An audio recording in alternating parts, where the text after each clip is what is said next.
The phone call came at 3 in the morning, jolting me awake from a restless sleep in my cramped dorm room at Portland State University. My mother's voice pierced through the darkness with words that would shatter everything I thought I knew about family loyalty. Before we jump back in, tell us where you're tuning in from, and if this story touches you, make sure you're subscribed, because tomorrow I've saved something extra special for you. Rachel, honey, I need to talk to you about your father's trust fund. Ashley needs surgery, and we have to make some difficult decisions. The casual tone in which she delivered this bombshell felt like ice water in my veins. I sat up in bed, my heart pounding as she continued. The doctors say if we don't act fast, Ashley might not make it through the year. We need to access your inheritance immediately. What my mother didn't know was that I had been expecting this call for months, not because I'm psychic, but because I had discovered something that would change our family forever. 3 weeks earlier, while helping my stepfather Michael organize some financial documents, I had stumbled across medical bills that told a very different story than the one my family had been feeding me. The surgery Ashley supposedly needed wasn't the life-saving procedure they claimed it was. It was cosmetic enhancement surgery, scheduled at an expensive private clinic in Beverly Hills, with a price tag that made my college tuition look like pocket change. The morning after that devastating phone call, I drove from my Portland State campus to our family home in Beaverton with trembling hands gripping the steering wheel.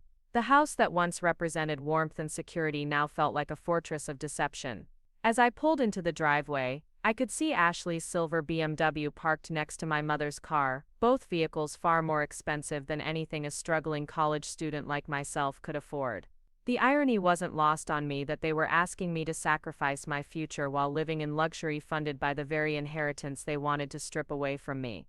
Walking through the front door, I was greeted by the sight of my 25-year-old sister Ashley lounging on the Italian leather sofa that my mother had purchased just months after my father's funeral. She looked up from her phone with that familiar smirk that had tormented me throughout our childhood, the same expression she wore whenever she knew she was about to get something I wanted.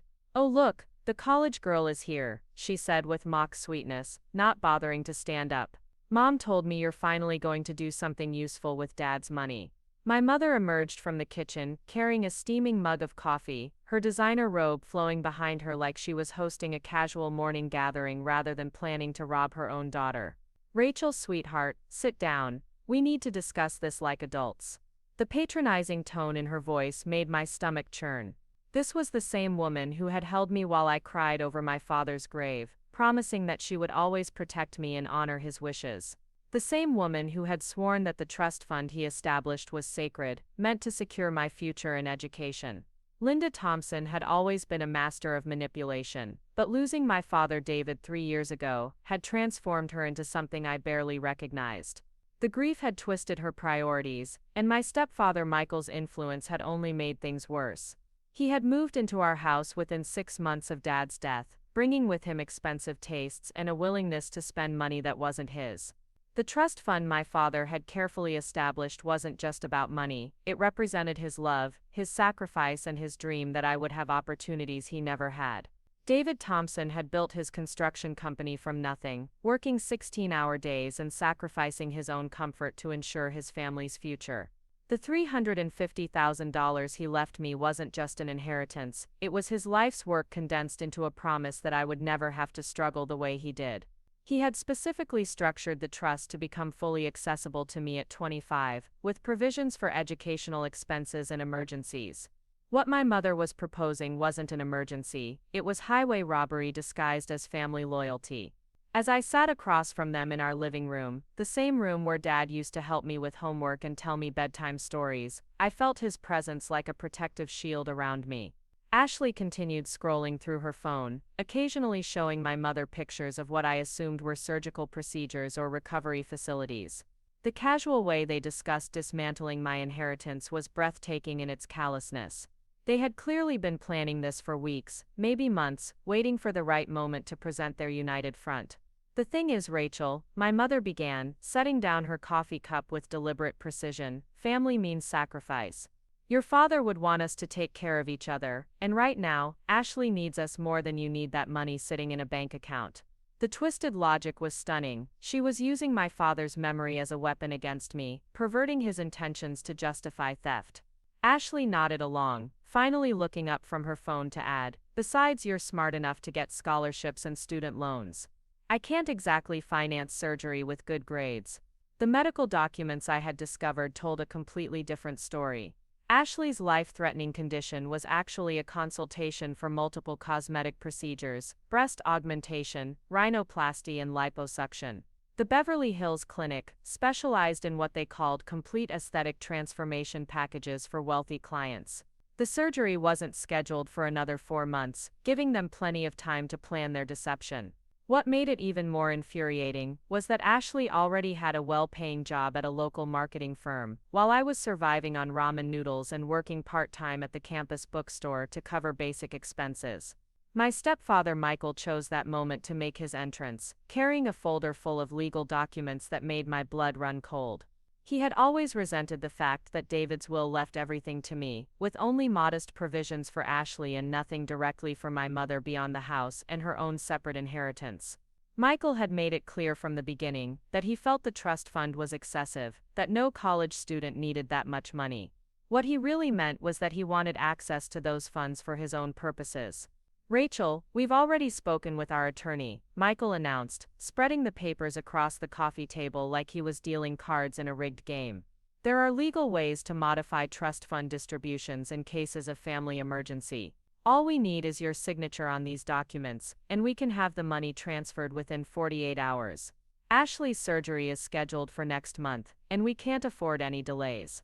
The paperwork looked official and intimidating, filled with legal terminology designed to confuse and overwhelm. But I had been preparing for this moment ever since I discovered their deception.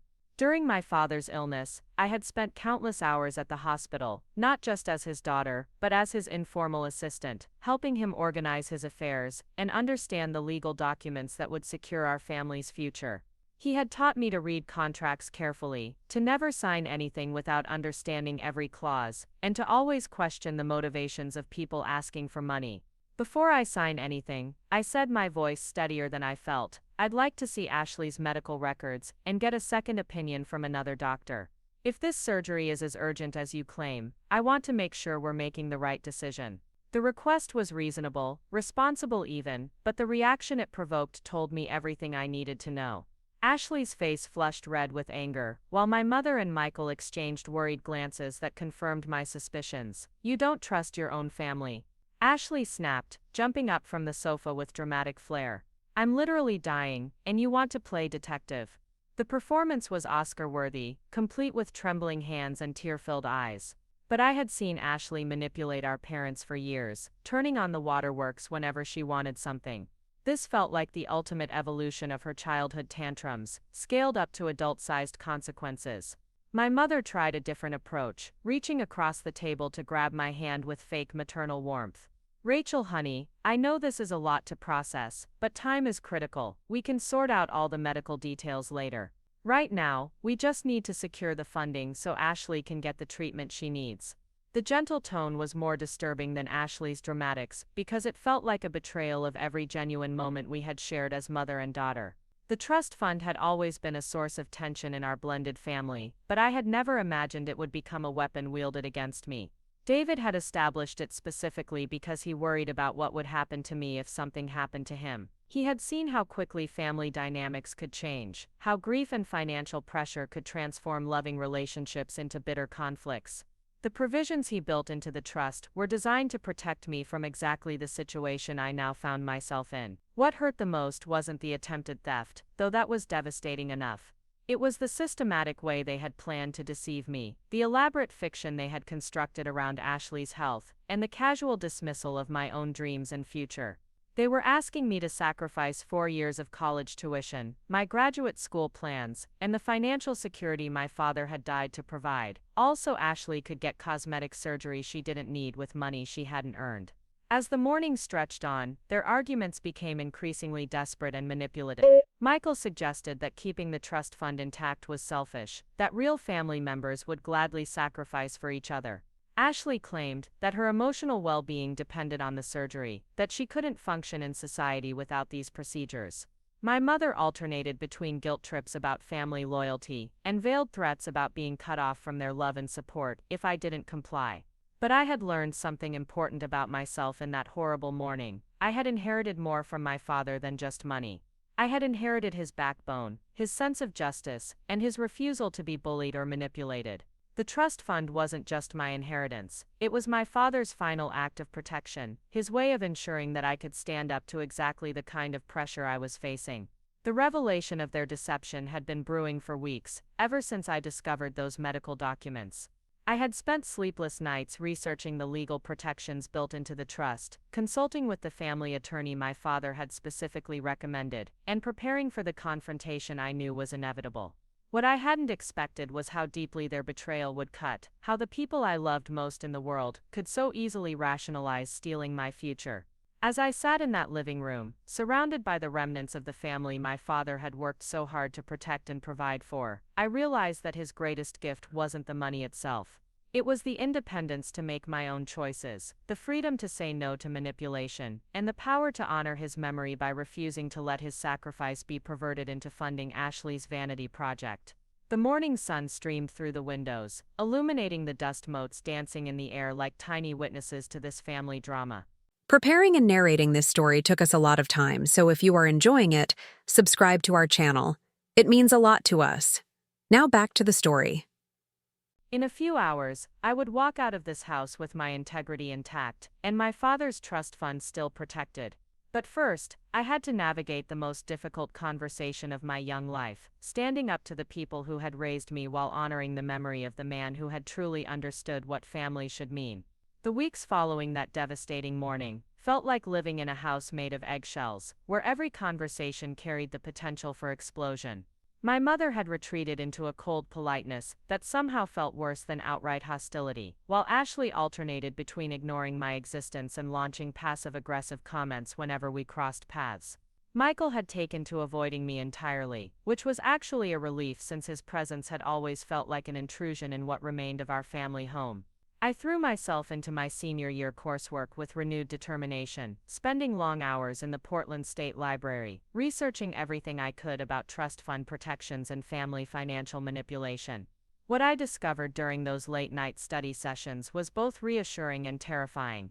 The legal safeguards my father had built into the trust were robust, designed specifically to prevent the kind of coercion my family was attempting.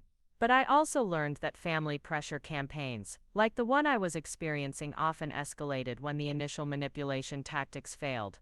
The medical documents I had uncovered were just the tip of the iceberg. Using the research skills I had developed as a communications major, I began digging deeper into Ashley's finances and the timeline of her supposed medical crisis.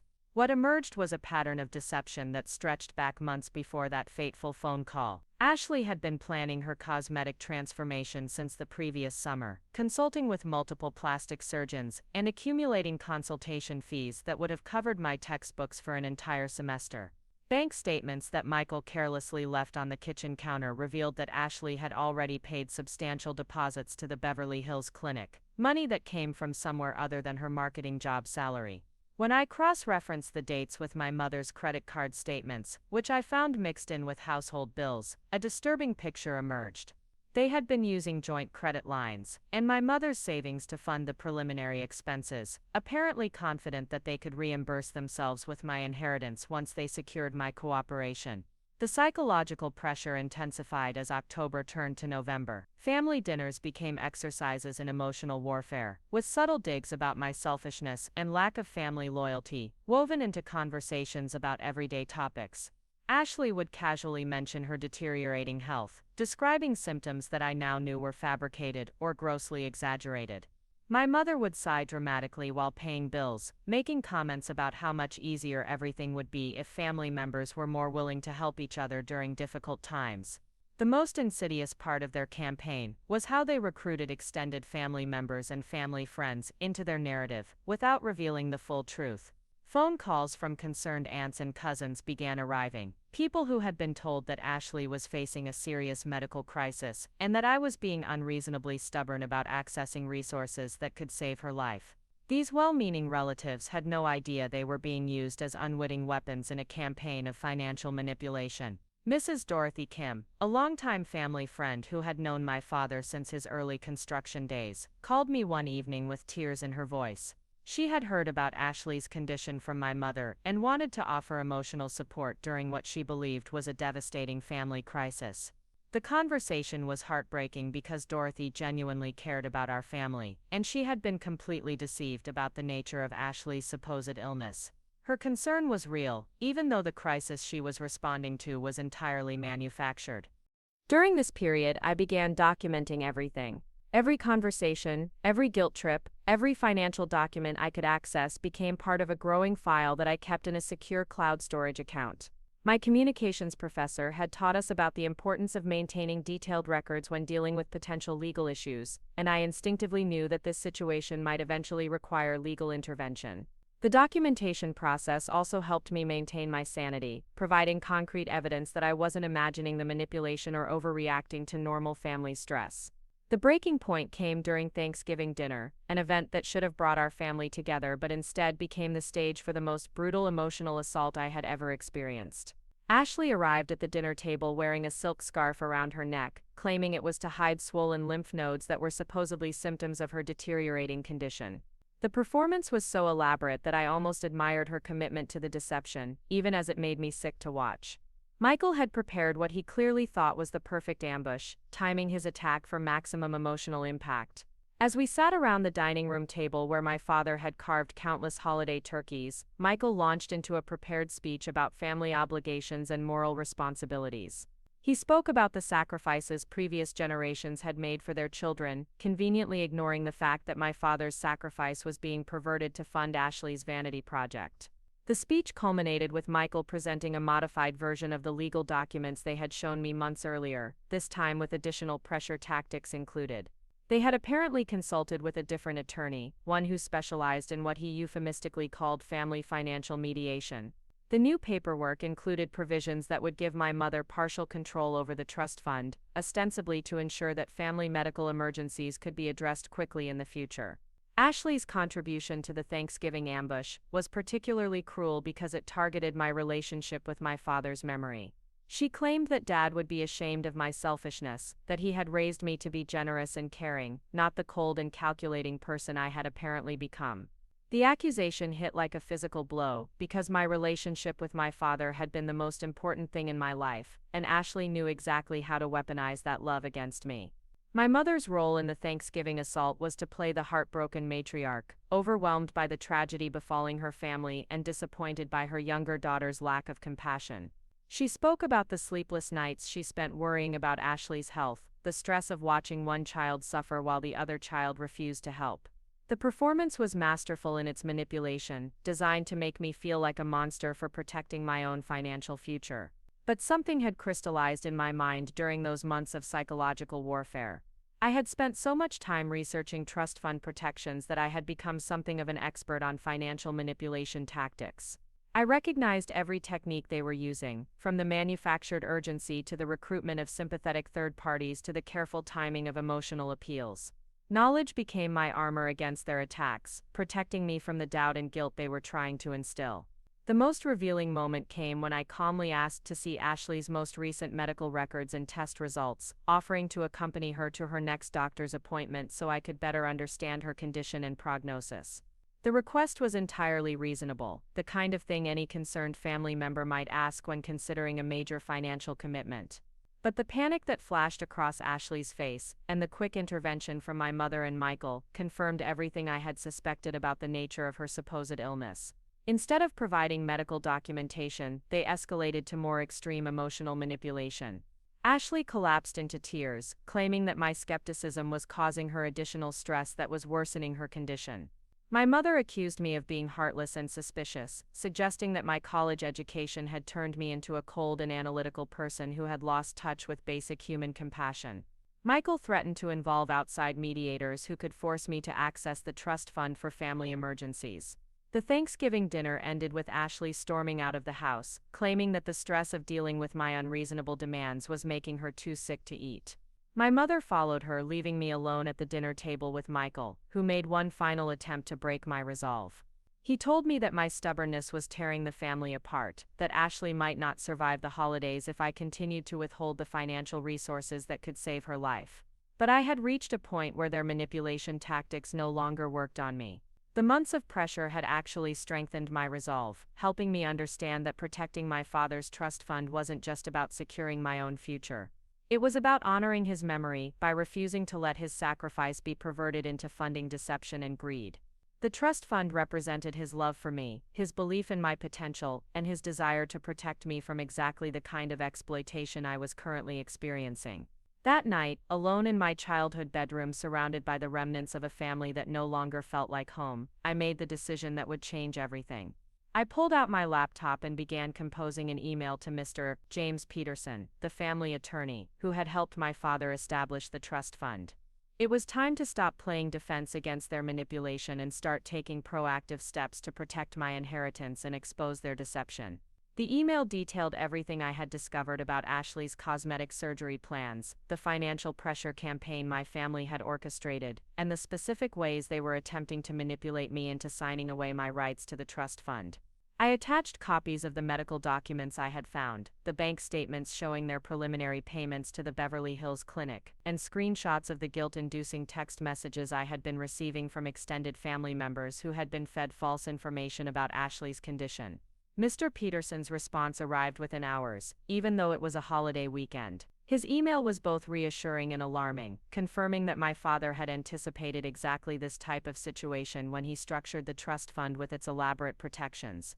But Peterson also warned me that family financial disputes could become extremely nasty, especially when substantial amounts of money were involved. He recommended that I prepare for the possibility that my relationships with my mother, stepfather, and sister might be permanently damaged by my decision to protect the inheritance. The attorney's advice was both practical and emotional. On the practical side, he recommended that I change my address with the bank that managed the trust fund, ensuring that all communications about my inheritance came directly to me rather than to the family home where they could be intercepted. He also suggested that I consider establishing a separate checking account for my daily expenses, creating financial independence that would protect me if my family decided to cut off other forms of support. On the emotional side, Peterson acknowledged how difficult it must be to stand up to family pressure, especially when dealing with grief and the complicated dynamics of a blended family. He reminded me that my father had chosen him specifically because he understood the importance of protecting beneficiaries from well-meaning but misguided family members who might not respect the deceased person's wishes. The trust fund wasn't just money, it was my father's final act of love and protection, and defending it was a way of honoring his memory. The days following Thanksgiving felt like the calm before a storm. My family had apparently decided to give me space to reconsider my position, perhaps hoping that the holiday pressure would eventually break my resolve. Ashley stayed away from the house, claiming she was too upset to be around me. My mother maintained her cold politeness, treating me like a distant acquaintance rather than her daughter. Michael continued his avoidance strategy, apparently content to let the women in the family handle the emotional manipulation. But I was using this apparent ceasefire to prepare for the war I knew was coming. Following Mr. Peterson's advice, I opened a new bank account at a different institution, one that had no connection to my family's existing financial relationships. I changed my mailing address for all trust fund correspondence to a post office box near campus, ensuring that my family couldn't intercept important legal documents. Most importantly, I began the process of documenting my financial independence, establishing a paper trail that would prove I was making decisions about the trust fund without coercion or undue influence. The psychological preparation was just as important as the legal and financial steps. I spent hours talking with my boyfriend Tyler, who had watched the family drama unfold with increasing concern for my well-being. Tyler had met my father several times before his death, and understood how much the trust fund meant to me, not just as money but as a symbol of paternal love and protection. His support gave me the emotional strength to resist the guilt and manipulation tactics my family was using against me. I also reached out to a counselor at the University Student Services Center, someone who specialized in family conflict resolution and financial stress among college students. The counseling sessions helped me understand that protecting myself from financial manipulation wasn't selfish or cruel, it was a necessary act of self-preservation. The counselor also helped me recognize the sophisticated psychological techniques my family was using, from gaslighting to emotional blackmail to the recruitment of flying monkeys who would pressure me on their behalf. December arrived with a fresh wave of manipulation attempts, this time focused on the approaching Christmas season and what my family characterized as Ashley's rapidly deteriorating health. The guilt trips became more elaborate and desperate, suggesting that this might be Ashley's last Christmas if I continued to withhold the funding for her life-saving surgery. They began talking about funeral arrangements and final wishes, creating a sense of urgency that was designed to bypass my rational decision-making process and trigger an emotional panic response. The Christmas manipulation campaign reached its peak when my mother announced that Ashley had been hospitalized for complications related to her condition. The phone call came late on a Sunday evening, delivered with the kind of breathless urgency typically reserved for genuine medical emergencies. My mother claimed that Ashley had collapsed at work and was currently in the intensive care unit at Oregon Health and Science University Hospital, fighting for her life while the family struggled to secure funding for the experimental treatment that could save her. But I had learned to verify everything, and a quick call to the hospital revealed that Ashley was not currently a patient in their intensive care unit or any other ward. When I confronted my mother with this information, she claimed there had been a mistake with the hospital records, that Ashley was registered under a different name for privacy reasons. The explanation was so obviously false that it actually strengthened my resolve, rather than creating the doubt and panic they had intended. The fake hospitalization story was the final straw that convinced me to move from defensive protection of the trust fund to offensive action against their deception. I realized that their willingness to fabricate medical emergencies and lie about life-threatening illnesses meant that no amount of reasoning or compromise would satisfy their demands. They had crossed a line from manipulation into outright fraud, and it was time to respond accordingly.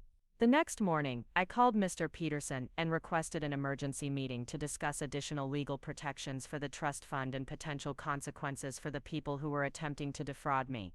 The attorney's office in downtown Portland felt like a sanctuary, a place where logic and legal precedent mattered more than emotional manipulation and family guilt trips.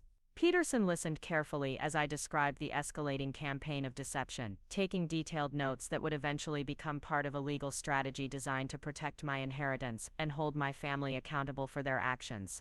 What emerged from that meeting was a comprehensive plan that would not only secure the trust fund against future manipulation attempts, but also expose the depth of my family's deception. Peterson explained that my father had actually anticipated this exact scenario, building additional protections into the trust documents that could be activated if beneficiaries faced coercion or fraud from family members. These protections included the ability to cut off all access to information about the trust fund for people who were attempting to manipulate the beneficiary.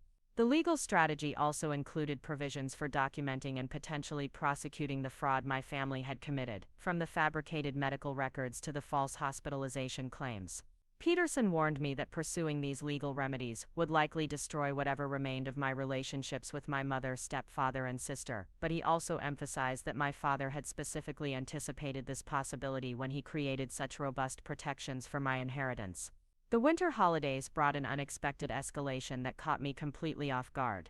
My family had apparently decided that subtlety was no longer working and shifted to a scorched earth strategy that would either break my resistance or destroy our relationships entirely. The campaign began with what seemed like a peace offering, an invitation to join them for a New Year's Eve celebration at a fancy downtown Portland restaurant that had been one of my father's favorite places for special occasions.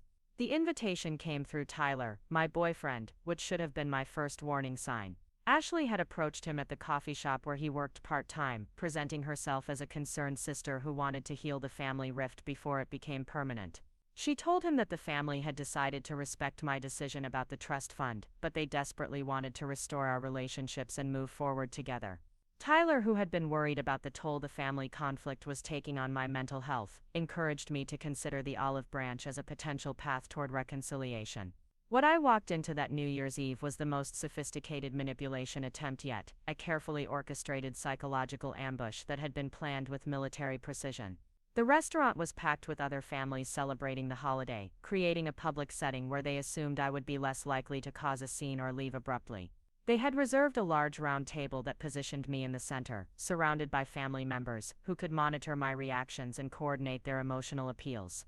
The guest list was the first indication that this was no ordinary family dinner. In addition to my mother Ashley and Michael, they had invited my father's brother Uncle Robert and his wife, my maternal grandmother, who had driven down from Seattle, and even Mrs. Dorothy Kim, the family friend who had called me with such genuine concern months earlier.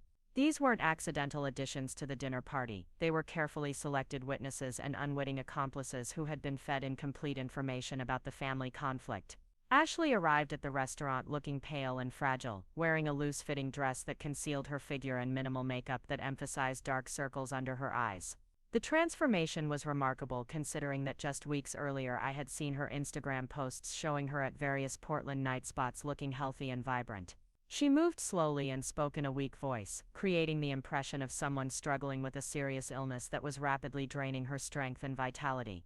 The dinner conversation was carefully choreographed to maximize emotional impact while maintaining plausible deniability about the manipulation tactics being employed.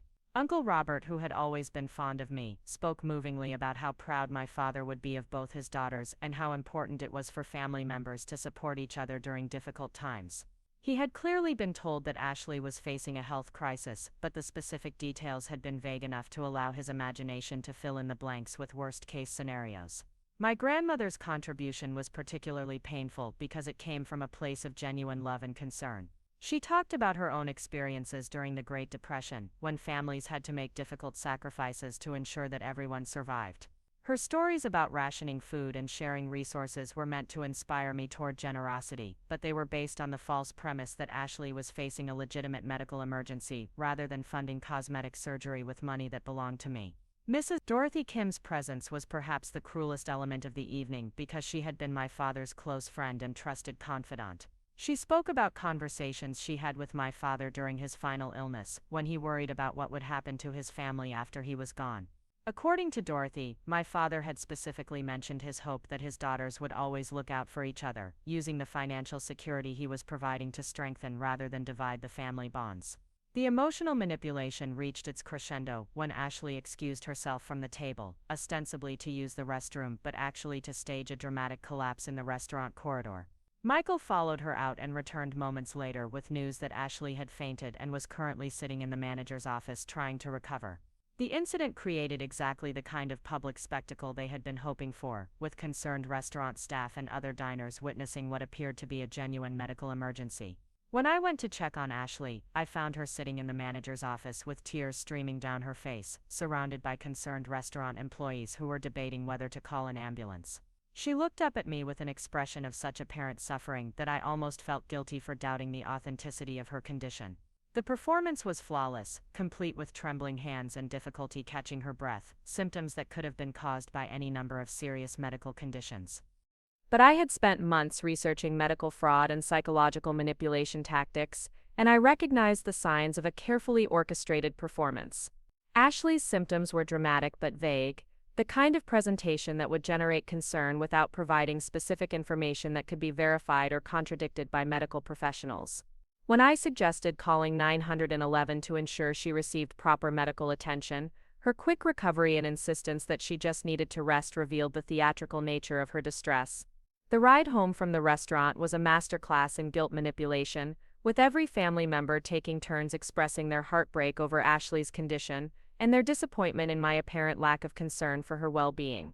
My mother sobbed openly in the passenger seat, lamenting that she might lose one daughter to illness while losing the other to selfishness and pride. Uncle Robert, who was driving, kept glancing at me in the rearview mirror with an expression that mixed confusion with disapproval. The pressure campaign intensified over the following weeks, with family members and friends calling to express their concern about Ashley's deteriorating health and their bewilderment over my refusal to help. These conversations followed a predictable pattern, beginning with expressions of sympathy for the difficult position I was in, and gradually escalating to more direct pressure about my moral obligations to family. The callers had clearly been briefed about what to say, but they delivered their messages with enough variation to avoid seeming scripted. My cousin Jennifer, who lived in California and had limited contact with our family, called to share her own experience with medical emergencies and the importance of family financial support during health crises. She had apparently been told that Ashley was facing a life-threatening condition that required expensive treatment not covered by insurance, and she wanted to encourage me to access whatever resources were available to help save my sister's life. The conversation was heartbreaking because Jennifer's concern was genuine, even though it was based on completely false information. The manipulation campaign expanded beyond phone calls to include social media pressure and community gossip designed to isolate me and damage my reputation. Ashley began posting cryptic messages on Facebook about fighting battles that others couldn't see and being grateful for the family members who stood by her during dark times. The posts were carefully crafted to generate sympathy and curiosity without providing specific medical information, creating a narrative of suffering and abandonment that cast me as the villain in the family drama. Local friends and acquaintances began approaching me with awkward questions about Ashley's health and offers to help with fundraising efforts for her medical expenses. These conversations were particularly difficult because they came from people who genuinely cared about our family and wanted to provide support during what they believed was a devastating crisis. Having to deflect their concern without revealing the truth about Ashley's deception felt like a betrayal of their kindness and generosity. The psychological toll of maintaining my resistance against such coordinated pressure was enormous. I found myself questioning my own perceptions and wondering whether I might be wrong about Ashley's condition despite all the evidence I had collected.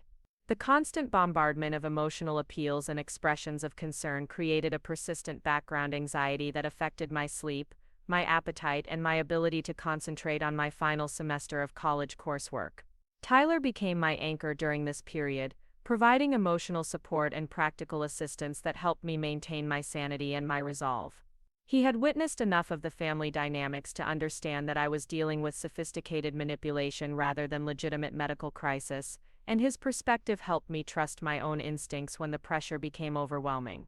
Our relationship deepened during this period as we both recognized that we were facing the kind of adversity that either destroys couples or makes them stronger. The breaking point came in February when my family escalated to financial terrorism, a coordinated attack designed to destabilize my economic independence and force me to depend on them for basic survival needs. Michael, who had access to some of my financial accounts through family banking relationships established when I was a minor, began disputing charges and creating administrative complications that froze my access to funds I needed for rent, groceries, and textbooks. The financial sabotage started small, with mysterious holds placed on my checking account that required multiple trips to the bank to resolve. Each incident was explained as a computer error or security precaution, but the timing and frequency suggested deliberate interference. When I tried to access my savings account to cover expenses while the checking account issues were being resolved, I discovered that my mother had been added as a joint account holder years earlier and had placed a freeze on withdrawals pending resolution of what she termed family financial discussions. The escalation to financial warfare finally convinced me that my family had crossed a line from manipulation into criminal behavior. Freezing my access to my own money was not just unethical, it was potentially illegal, and it represented a level of desperation that suggested they were running out of other options for pressuring me into compliance. The timing was particularly cruel because it came during my final semester of college when I was already stressed about graduation requirements and job searching. Mr. Peterson's response to the financial sabotage was swift and decisive. Within 24 hours of my emergency call, he had contacted the banks involved and threatened legal action if my access to my own funds was not immediately restored. He also filed formal complaints with banking regulators about the unauthorized account freezes, creating an official record of the financial manipulation that could be used in future legal proceedings. But Peterson's most important action was implementing the advanced trust fund protections that my father had built into the legal documents.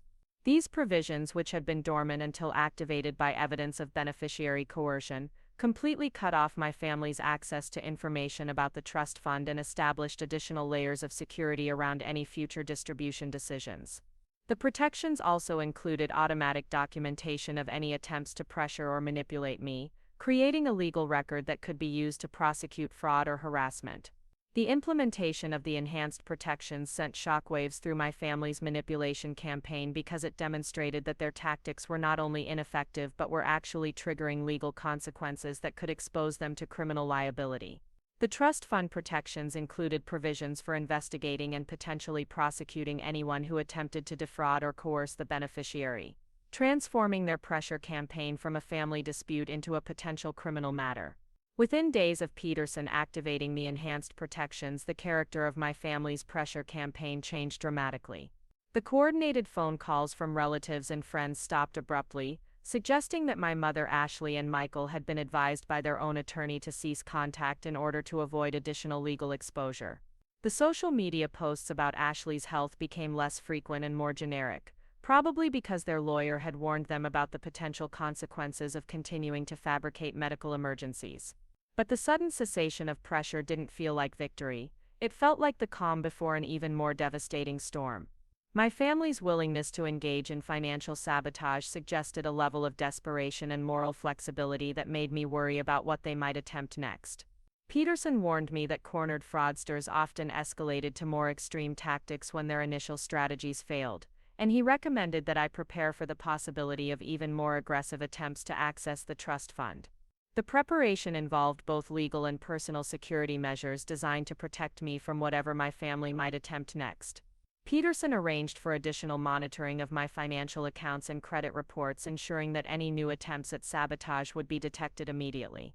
He also recommended that I vary my daily routines and notify campus security about the family conflict, creating awareness that could prevent potential confrontations or harassment on university grounds.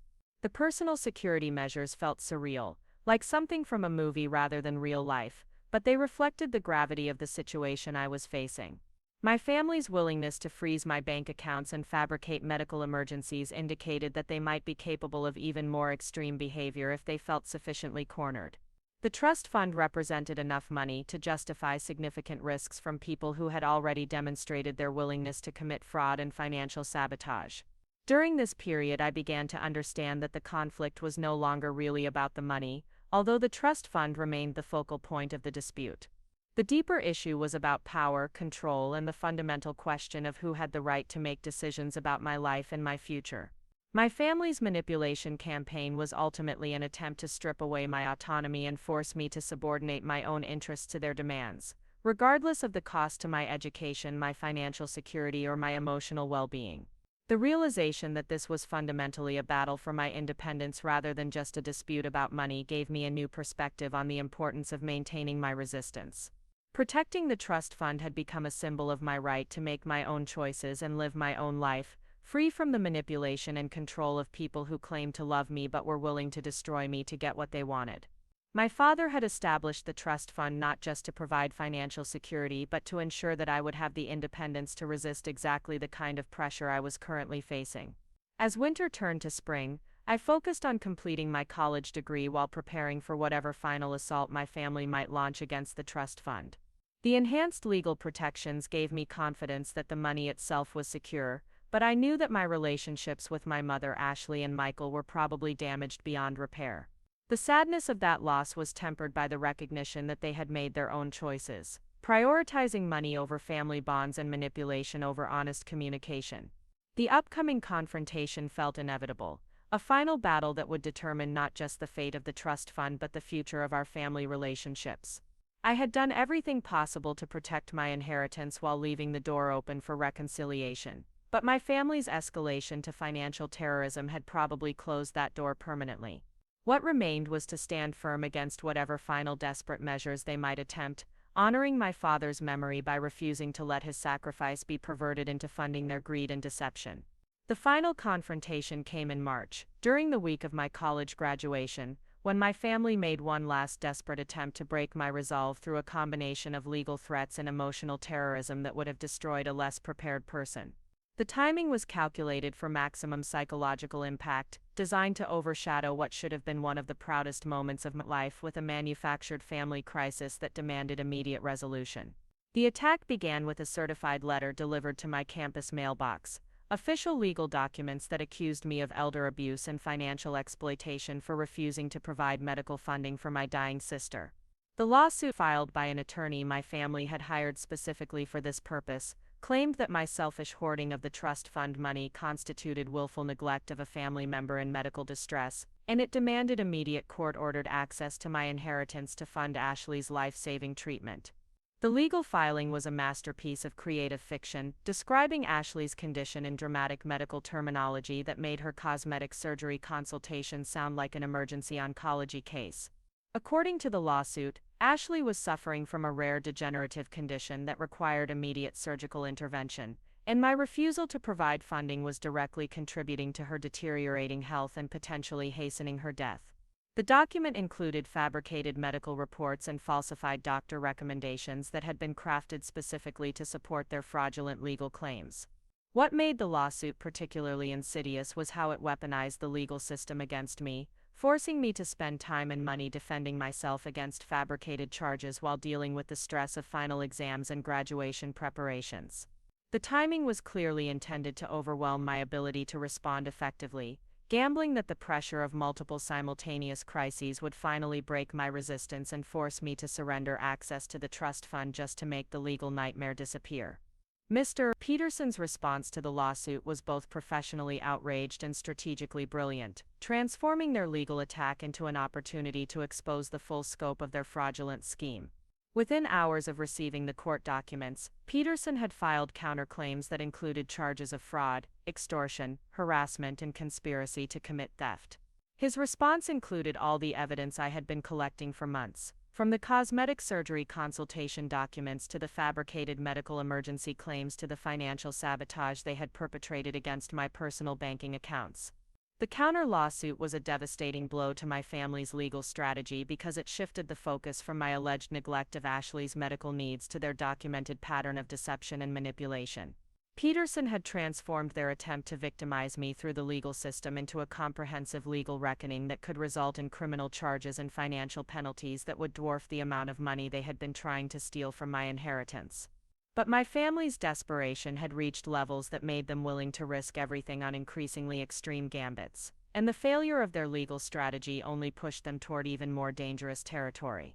Within days of Peterson filing his devastating counterclaims, I began receiving threatening phone calls from unknown numbers, anonymous messages that warned me about the consequences of destroying my family and suggested that accidents could happen to college students who weren't careful about their personal safety.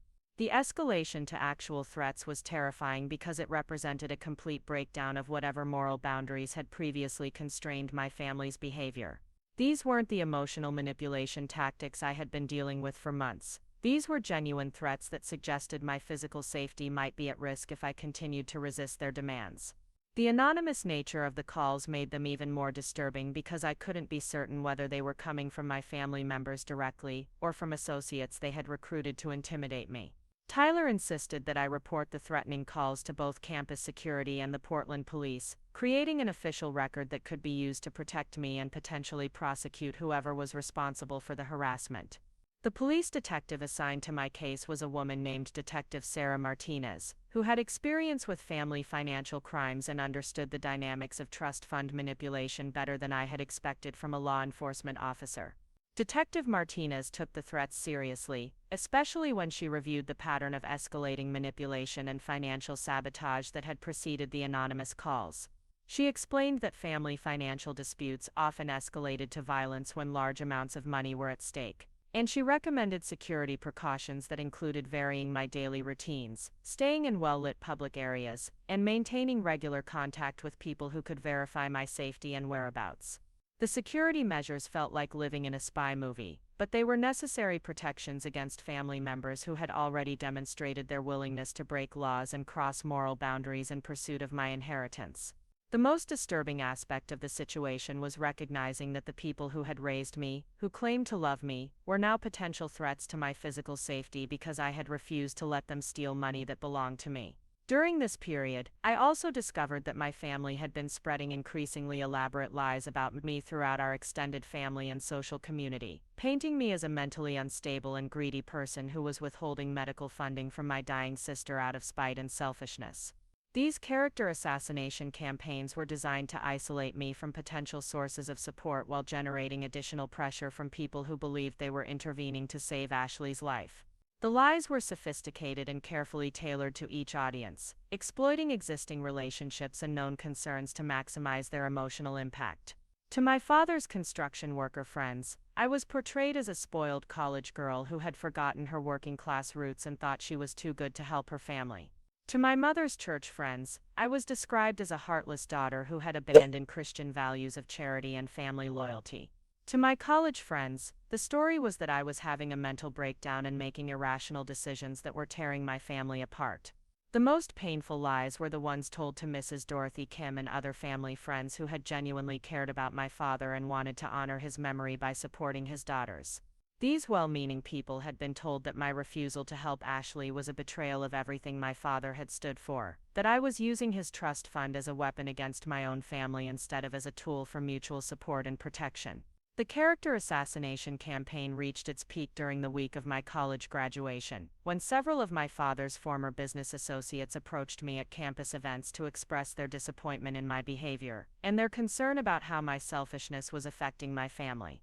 These confrontations were particularly devastating because they came from people whose respect and approval had meant something to me, people who had known and admired my father and now believed I was dishonoring his memory.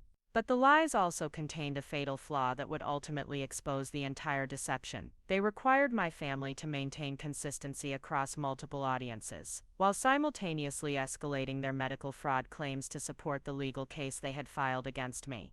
The more elaborate and dramatic their claims about Ashley's condition became, the easier it became for Peterson and Detective Martinez to demonstrate that the entire narrative was fabricated. The breakthrough came when Peterson subpoenaed medical records from all the hospitals and clinics where Ashley had allegedly been treated for her life-threatening condition. The records revealed a completely different story. Ashley had never been diagnosed with any serious medical condition, never been hospitalized for emergency treatment, and had only received routine preventive care and cosmetic surgery consultations. The gap between their legal claims and the actual medical evidence was so dramatic that it constituted clear proof of fraud. Armed with the contradictory medical evidence, Peterson filed additional legal motions that not only defended me against their fraudulent lawsuit, but also requested criminal investigations into their fabrication of medical records and falsification of legal documents. The enhanced legal response transformed what had begun as a family financial dispute into a serious criminal matter that could result in felony charges and significant prison sentences for the people who had been trying to steal my inheritance. The revelation of the medical fraud also provided Detective Martinez with the evidence she needed to investigate the anonymous threatening calls as part of a broader pattern of criminal harassment and extortion. Phone records and investigative techniques that I didn't fully understand revealed connections between the threatening calls and phone numbers associated with my family members, creating a legal trail that could potentially result in criminal charges related to intimidation and harassment. Meanwhile, my graduation day arrived in the midst of this legal and emotional chaos, a bittersweet milestone that should have been a celebration of my academic achievements but felt more like a battlefield victory in an ongoing war. Tyler and a few close friends attended the ceremony to show their support, but the empty seats where my family should have been sitting served as a stark reminder of everything I had lost in the process of protecting my inheritance. The graduation ceremony itself was emotionally overwhelming, not just because of the family conflict, but because it represented the completion of the educational journey that my father's trust fund was designed to support.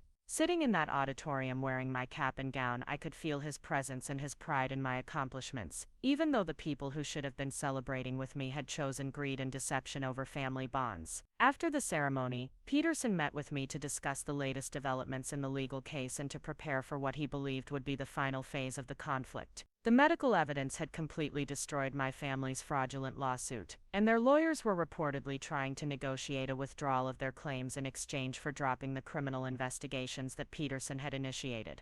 But Peterson recommended against any deals that would allow them to escape consequences for their fraudulent behavior. The attorney explained that allowing my family to withdraw their fraudulent claims without facing criminal prosecution would only encourage them to attempt similar schemes in the future, either against me or against other potential victims. The trust fund protections my father had established were designed not just to defend against manipulation, but to ensure that people who attempted fraud faced meaningful consequences that would deter future attempts. Peterson also revealed that the investigation into my family's financial fraud had uncovered additional evidence of their deceptive behavior, including attempts to manipulate other family members and friends into providing financial support for Ashley's fabricated medical crisis. Several relatives had apparently loaned money or made donations based on the false information about Ashley's health, creating additional victims who deserved to know the truth about how they had been deceived. The scope of the fraud was larger than I had realized, extending beyond the attempt to steal my inheritance to include a broader pattern of financial manipulation that had victimized multiple people who cared about our family. This revelation made me realize that exposing their deception wasn't just about protecting myself, it was about preventing them from continuing to exploit the trust and generosity of other people who believed they were helping a family in crisis. As the legal proceedings moved forward, the stress and pressure began taking a visible toll on my family members, particularly Ashley, whose carefully constructed facade of suffering and illness became increasingly difficult to maintain. Friends and acquaintances who had been supporting her through her supposed medical crisis began asking uncomfortable questions about her treatment progress and recovery timeline, questions that required increasingly elaborate lies to answer convincingly. The social media posts about her health struggles became less frequent and more vague, probably because their attorney had warned them about the legal risks of continuing to fabricate medical emergencies in writing. But the absence of updates created its own problems, as concerned friends and relatives began reaching out directly to ask about her condition and offer additional support for her medical expenses. Michael's behavior during this period suggested that he was beginning to understand the serious legal jeopardy they had created for themselves through their fraudulent scheme. His attempts to pressure me became less frequent and more desperate, suggesting that he was looking for an exit strategy that would allow him to distance himself from the most serious criminal charges while potentially shifting blame to my mother and Ashley for the medical fraud components of their scheme. My mother's response to the collapsing deception was perhaps the most heartbreaking aspect of the entire ordeal because it revealed how completely she had lost sight of basic moral principles in her pursuit of money that didn't belong to her. Even when confronted with overwhelming evidence that Ashley's medical crisis was fabricated, she continued to defend the scheme as a justifiable response to my unreasonable refusal to share my inheritance with family members who needed financial support.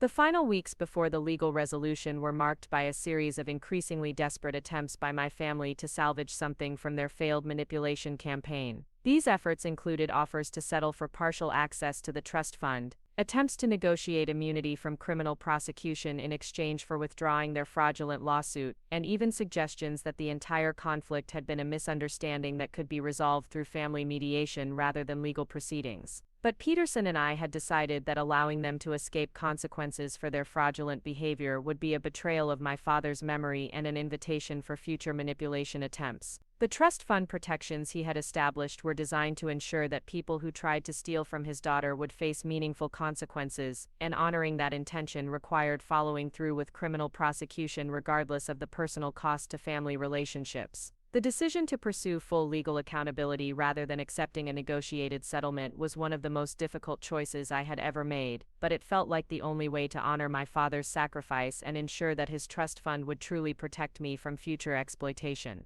The money itself was important, but the principle of standing up to fraud and manipulation was even more significant for my long-term security and independence. The criminal investigation that followed the exposure of my family's medical fraud moved with a speed and thoroughness that surprised everyone involved, including Peterson, who had handled numerous trust fund disputes but had rarely seen such a comprehensive pattern of financial deception and harassment. Detective Martinez assembled a task force that included specialists in financial crimes, medical fraud, and domestic harassment, creating a law enforcement response that treated my family's scheme as the serious criminal enterprise it had become. The first arrests came in early April, just weeks after my graduation, when Ashley was taken into custody at her marketing firm office on charges of fraud, conspiracy, and filing false legal documents. The arrest was deliberately public, designed to send a message about the consequences of financial manipulation while also protecting other potential victims who might have been targeted by similar schemes. The sight of Ashley being led away in handcuffs was simultaneously satisfying and heartbreaking, representing both justice for her crimes and the complete destruction of our sibling relationship. The charges against Ashley were extensive and carried serious potential prison sentences, reflecting the sophisticated nature of her deception and the multiple victims who had been harmed by her fraudulent medical claims. In addition to the attempted theft of my trust fund, investigators had discovered that she had solicited donations from friends, relatives, and coworkers for her fabricated medical expenses, accumulating thousands of dollars through her fake health crisis campaign. Michael's arrest followed 3 days later at our family home in Beaverton, where investigators executed a search warrant that uncovered extensive evidence of the financial sabotage he had orchestrated against my personal banking accounts. The search revealed computer records showing his unauthorized access to my financial information, documentation of the account freezes he had initiated, and correspondence with the attorney who had filed the fraudulent lawsuit on behalf of my family. The evidence against Michael painted a picture of criminal sophistication that went far beyond simple family manipulation, revealing a coordinated effort to destabilize my financial independence while simultaneously pressuring me to surrender control of the trust fund. His background in corporate finance had given him the technical knowledge needed to manipulate banking systems and create bureaucratic complications that were designed to exhaust my resources and resolve. My mother's arrest was the most emotionally devastating moment of the entire ordeal, not because I felt any sympathy for her criminal behavior, but because it represented the complete betrayal of everything she had once meant to me as a parent and protector. When Detective Martinez called to inform me that Linda Thompson had been taken into custody on charges of conspiracy, fraud, and elder abuse, I felt a complex mixture of relief, sadness, and finality that marked the end of any possibility of family reconciliation. The charges against my mother included her role in coordinating the manipulation campaign, her participation in the medical fraud scheme, and her abuse of her position as a trusted family member to facilitate financial crimes against her own daughter. The elder abuse charges were particularly serious because they reflected her exploitation of family relationships and parental authority to commit crimes that had caused significant emotional and financial harm to a vulnerable family member. The legal proceedings that followed the arrests moved through the court system with a momentum that reflected both the strength of the evidence and the seriousness of the charges. Peterson explained that financial crimes involving family members often received enhanced penalties because they represented a particularly cruel form of betrayal that exploited trust and emotional bonds to facilitate theft and fraud. Ashley's response to the criminal charges was to maintain her innocence while simultaneously attempting to blame her behavior on mental health issues and family pressure. Her defense attorney argued that she had been manipulated by Michael and my mother into participating in a scheme she didn't fully understand, portraying her as another victim rather than a primary architect of the fraud. The defense strategy was undermined by the extensive evidence of her active participation in fabricating medical records and soliciting fraudulent donations. The discovery phase of the legal proceedings revealed the true scope of their criminal enterprise, including evidence that they had been planning the trust fund manipulation for more than a year before my father's death.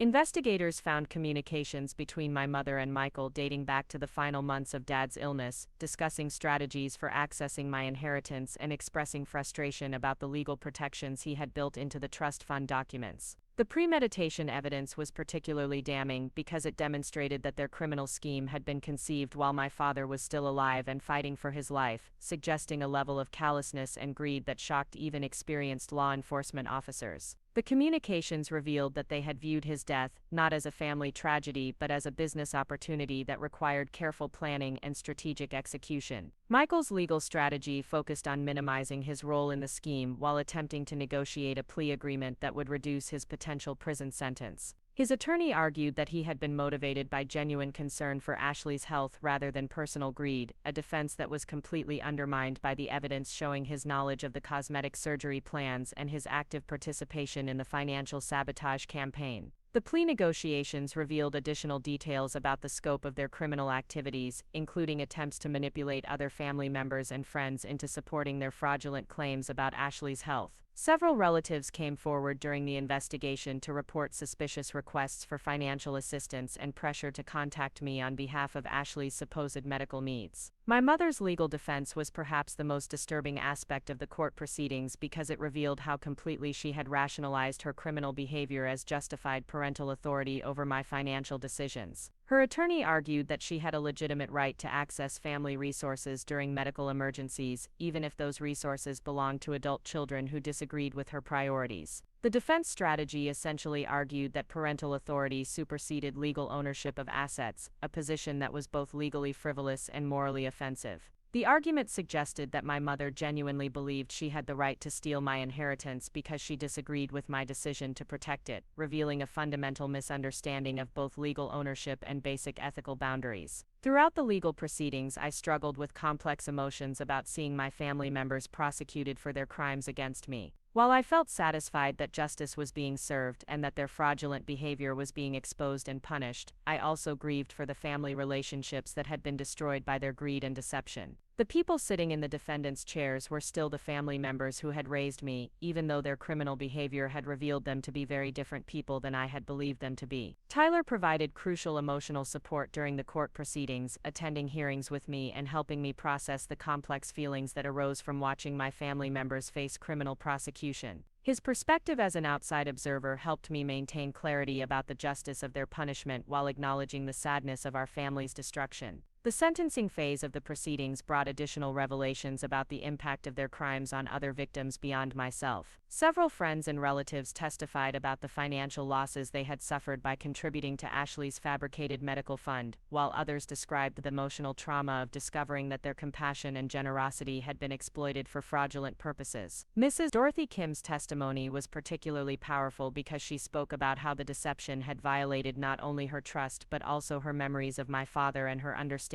of our family's values. Her description of feeling betrayed and manipulated by people she had considered close friends resonated with the judge and highlighted the broader community impact of their fraudulent scheme. Ashley received the heaviest sentence, reflecting her central role in the medical fraud and her continued lack of remorse for the harm she had caused. The judge sentenced her to 3 years in state prison followed by 5 years of probation, with restitution requirements that included repaying all the fraudulent donations she had collected and covering the legal costs associated with defending against her frivolous lawsuit. Michael's sentence was slightly less severe, reflecting his cooperation with the investigation and his expression of remorse for his role in the financial sabotage. He received 2 years in prison followed by 4 years of probation, with restrictions on his access to financial services and requirements for ongoing monitoring of his banking activities. My mother's sentence was the most emotionally difficult for me to witness, not because it was excessively harsh, but because it represented the final legal acknowledgement that she had chosen crime over family loyalty. The judge sentenced her to 18 months in prison, followed by 3 years of probation, with mandatory counseling requirements designed to address the psychological issues that had contributed to her criminal behavior. The restitution requirements included not only the direct financial damages from their fraudulent activities but also punitive damages designed to compensate for the emotional distress and legal costs they had imposed on me and other victims. The total financial penalty exceeded the amount they had been trying to steal from my trust fund, creating a bitter irony that their greed had ultimately cost them more than they could ever have gained.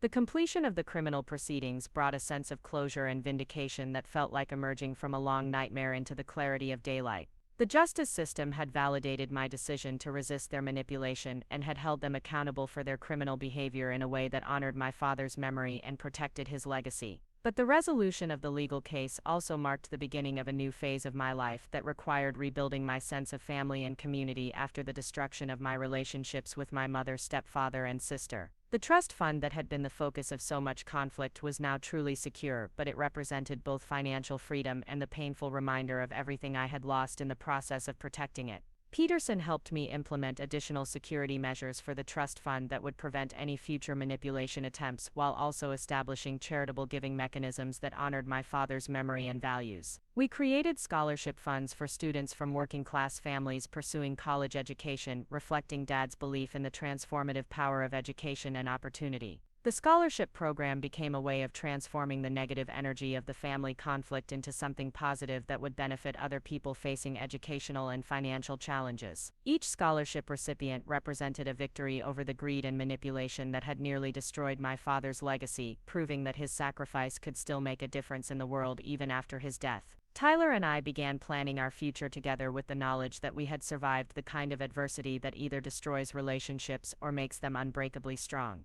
Our experience navigating the family crisis had revealed our compatibility in facing serious challenges and had deepened our commitment to building a life together based on honesty, mutual support, and shared values. The wedding planning process became an opportunity to create the kind of family celebration that had been impossible during the legal proceedings, bringing together friends and extended family members who had supported me throughout the crisis. The guest list notably excluded my mother Ashley and Michael, but their absence felt more like relief than sadness by the time of the actual ceremony. My father's brother, Uncle Robert, who had been deceived by my family's lies but had eventually learned the truth about their criminal behavior, walked me down the aisle in Dad's place. His presence represented both continuity with my father's memory and the possibility of maintaining positive family relationships with people who valued honesty and integrity over financial manipulation. The honeymoon trip that Tyler and I took to Europe was funded partly by the trust fund, representing the first major expenditure from my inheritance for something purely joyful and celebratory rather than defensive or legal. Using my father's money to create happy memories felt like honoring his intention that the trust fund should enhance my life and expand my opportunities rather than simply sitting in a bank account as a defensive measure.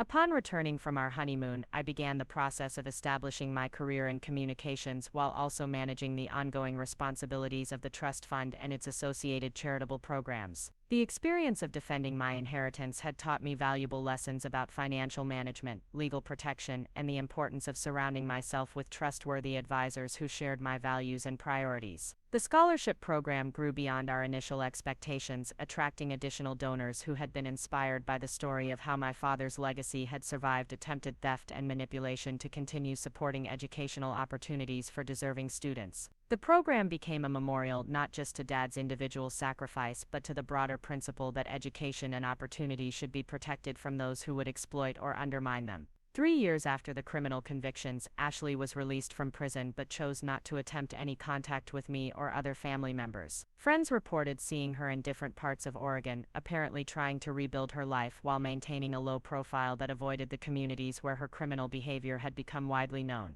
Her decision to stay away felt like a final gift, removing the possibility of renewed manipulation attempts or awkward encounters that might have complicated my healing process. Michael completed his prison sentence and moved to a different state, where he reportedly found work in a field unrelated to finance due to the criminal record that prevented him from obtaining professional licenses in banking or financial services. His departure from Oregon eliminated another potential source of future conflict while also serving as a deterrent to other people who might consider similar schemes against trust fund beneficiaries. My mother's release from prison marked the most complex emotional challenge of the post-conviction period, as she attempted to re-establish contact and expressed what appeared to be genuine remorse for her criminal behavior. The letters she sent from prison and the phone calls she made after her release suggested that the consequences of her actions had finally forced her to confront the magnitude of her betrayal and the irreparable damage she had caused to our relationship. But the counseling I had received during and after the legal proceedings had helped me understand that forgiveness didn't require resuming a relationship with someone who had demonstrated such a fundamental lack of respect for my autonomy and well-being. My mother's expressions of remorse, whether genuine or calculated, couldn't undo the years of manipulation and the criminal behavior that had destroyed my trust in her judgment and intentions.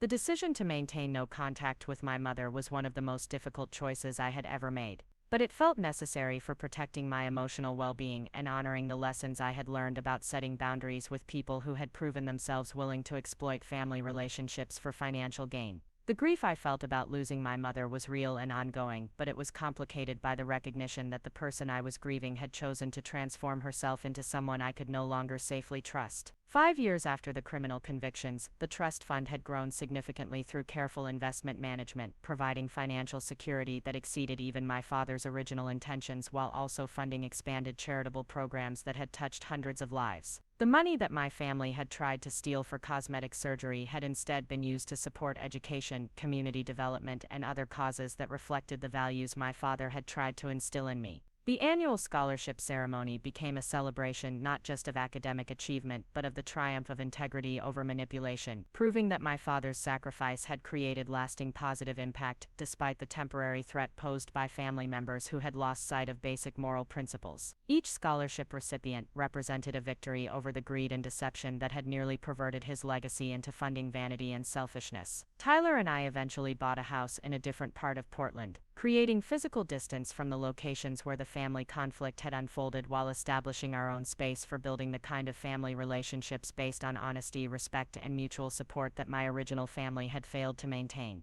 The house became a gathering place for friends and chosen family members who shared our values and could be trusted to honor the boundaries we had learned were necessary for protecting our well-being. The experience of defending my inheritance had taught me lessons about financial literacy, legal protection, and personal boundaries that proved valuable in other areas of my life and career. The skills I had developed in documenting evidence, analyzing manipulation tactics, and working with legal professionals became assets in my communications career and helped me assist other people facing similar family financial conflicts. The story of my trust fund battle became something I occasionally shared with other young adults who were dealing with family pressure around inheritance or financial decisions, providing both practical advice about legal protections and emotional support for people struggling to maintain their autonomy against family manipulation. These conversations reinforced my understanding that my experience, while painful, had equipped me with knowledge and perspectives that could help other people avoid similar exploitation. 10 years after my father's death, the trust fund continued to provide both financial security and opportunities for charitable giving that honored his memory while supporting causes he would have valued.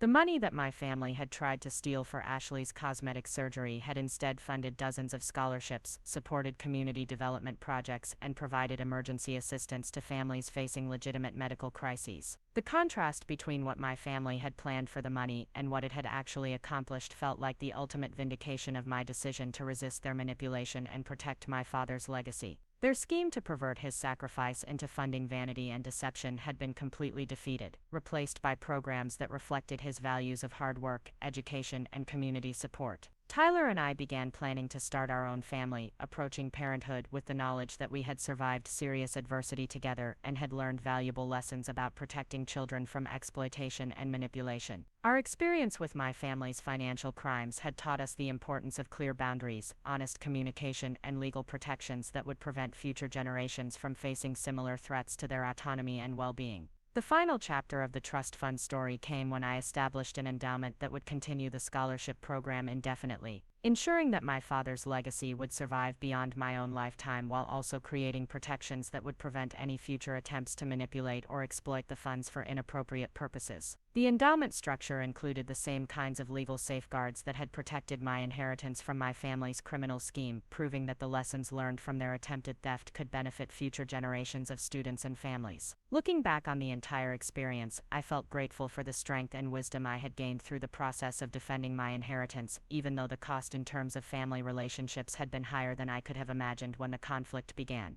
The trust fund had served its intended purpose of providing financial security and educational opportunities, but it had also taught me invaluable lessons about standing up to manipulation, protecting my autonomy, and honoring the memory of someone who had sacrificed everything to secure my future. The empty chairs at my graduation ceremony had been filled over the years by friends, mentors, and chosen family members who valued integrity over financial gain and who celebrated my achievements without trying to exploit my success for their own benefit. The family I had built through choice and shared values had proven more reliable and supportive than the family I had been born into, demonstrating that blood relationships couldn't guarantee loyalty or honesty. My father's trust fund had accomplished everything he had intended and more, providing not just financial security but also the independence necessary to resist manipulation and build authentic relationships with people who respected my autonomy and celebrated my success. The money he had left me had been protected from those who would have perverted it into funding greed and vanity, instead becoming a tool for education, opportunity, and positive change that honored his memory and values. The story that had begun with a threatening phone call in my college dorm room had evolved into a tale of justice, growth, and the ultimate triumph of integrity over manipulation. My family's attempt to steal my inheritance had failed completely, while their criminal behavior had been exposed and punished in ways that protected other potential victims from similar schemes. The trust fund my father had established to protect me had fulfilled its purpose beyond his wildest dreams, proving that love and sacrifice could survive even the most determined attempts at exploitation and corruption. Up next, you've got two more standout stories right on your screen.